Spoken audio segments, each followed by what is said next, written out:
Iowa. But first, some major news was made on the campaign trail today in New Hampshire when the 2008 Republican presidential nominee announced his endorsement of Mitt Romney. Take a look.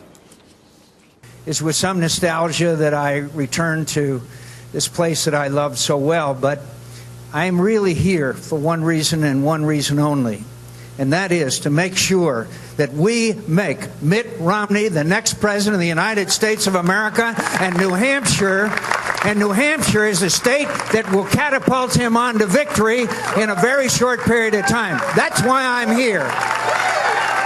And joining me now together exclusively for the first time since today's big announcement are Massachusetts Governor, former Governor Romney, and Arizona Senator John McCain. Guys, welcome back. Thanks. Thanks, Sean. All right, Senator, this is a very key moment, key state for you.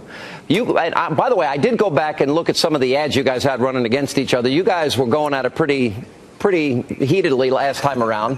Why Mitt Romney? Why did you decide to jump in and support him at a very important time in a state that you was very critical to you back in 2008? Well, Sean, to start with, we had a very spirited campaign in 2008, but I believe it was always respectful. I believe it was very respectful. And following that, nobody worked harder for my campaign than Mitt Romney. We became family friends. We spent time together. We campaigned together. And I grew to respect what he stands for, what he believes in, his experience, and the fact that I believe that he is the one who can defeat Barack Obama and be President of the United States. And it's a very critical time in our history. How important do you view this endorsement, Governor? Well, obviously, having the support of Senator McCain means a great deal to me nationally, but particularly here in New Hampshire, where Senator McCain is beloved by so many people. We're in Peterborough this evening, where we've just had a town meeting. This was the very place that Senator McCain announced his candidacy in the past. So old roots, old connections, and the association with someone who is a unquestioned hero and patriot is something which I value personally, and of course I think it's a good statement politically that we're coming together as a party to get behind folks who we believe in. There is a bit of an irony here. Back in 2008, Senator McCain, you were viewed as less conservative than Mitt Romney, and you struggled a little bit with conservative voters, especially during the primaries. And Governor, you were viewed as the more conservative candidate. In this race, it seems like in many ways you've taken the senator's position here, and that you're still struggling a little bit with some of the conservative voters in the voting base. Senator McCain, is there any advice you would give Governor Romney? No, Sean, but I would point out that if we were on this show 2 weeks ago, the prediction that Mitt Romney would carry a very conservative voting state, and that's the Iowa caucuses, wasn't going to happen. I think there's very little doubt that he's picking up traction amongst all sectors of the Republican Party, just as I was able to do in the primary. And I'm confident that a big win here will translate itself into South Carolina and Florida, and I think this thing could be over a lot sooner than a lot of people think. I think he's broadened his base of appeal rather dramatically. Yeah. Well, Governor, I'll give you a chance to respond to that. As you look at the exit polls and you look at, for example, on electability, your numbers are really high. On who they view as more conservative, there seems to be, with the recent surge, Rick Santorum only 8 votes behind you in the caucuses, the feeling is that conservatives are still not convinced that you would govern as a strong, solid conservative. And I want to give you an opportunity tonight to appeal to them and reach out to them and tell them on important issues where you will be conservative. You know, I think the people of the country have come to know me better and better. The nice thing about New Hampshire is they saw me act as governor here for 4 years and understand that I was a conservative governor that helped get our state back on track in many ways. We balanced the budget every year I was in office. We cut taxes 19 times. I put in place a $2 billion rainy day fund. I had our state police enforce our immigration laws. We also were able to install English immersion in our schools, and our schools are #1 in the nation. A lot of principals are very conservative principles, and if I don't line up 100% behind someone's view, why, they can look somewhere else. But I think in the final analysis that they'll conclude I'm a pretty darn conservative Republican, that I believe in the principles that made America the nation we are. I want to restore to America the kind of freedom and opportunity that drove America to be the leader of the world. And that's what I'm in this race for, to help middle-income Americans and to keep this country strong. Let me ask you this question. There's one thing. I interviewed your opponent, one of your opponents, Newt Gingrich, on radio today.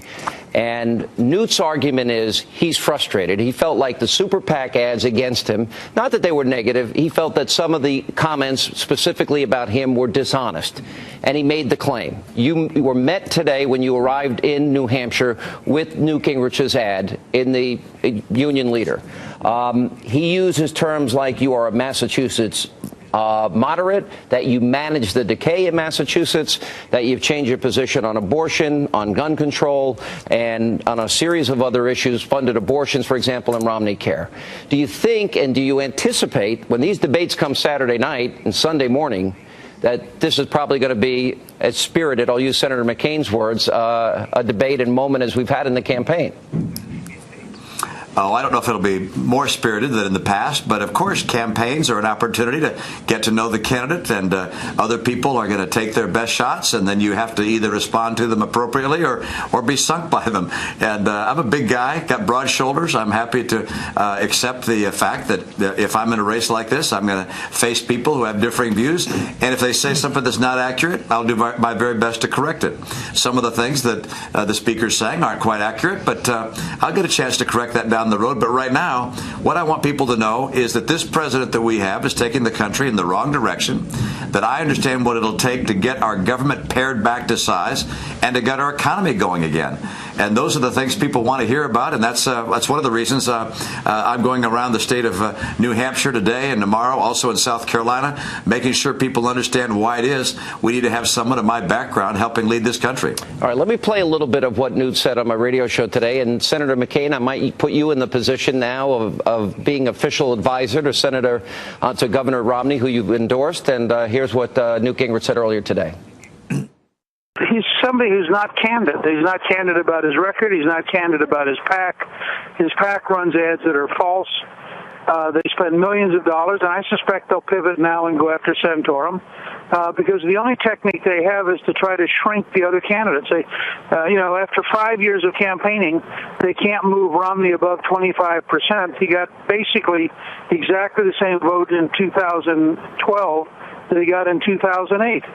And so millions of dollars of campaigning later, he is trapped with 3/4 of the Republican Party rejecting him because he is a Massachusetts moderate. And in the end, people don't want a Massachusetts moderate to lead the Republican Party. All right, Senator McCain, you were pretty hard on Governor Romney back in 2008. Now Newt Gingrich is pretty ticked off. You can hear it in his voice. How would you advise him to respond, considering you had a kind of similar ad yourself when you had the tale of two Mitts? Well, again, to start with, the campaigns are tough, and it's pretty obvious from the tone of his voice that Newt Gingrich is very unhappy. He was sitting very well for a period of time. We kind of had a succession of people who have gone up and then gone down, while Mitt has been putting one foot ahead of the other and maintaining a steady strain and has been going up. He is going to do well here in New Hampshire, and I'm confident he will do well in South Carolina and in Florida. And again, to say that the Iowa caucuses were something that was expected, it was not. I mean, it shows that the campaign has been gaining traction. And I say to my friend Newt, look, politics isn't beanbag. It's a tough business, and I respect Newt's record. I don't agree with a lot of the things that he did, but at the same time, I understand why he might be a little upset, and he sounds very upset. But that isn't the way you win elections. The way you win elections is come forward with your own positive agenda, which is exactly what Mitt has been doing all along. We're going to take a quick break. We'll come back much more with Governor Romney and Senator McCain later. I'll be joined by former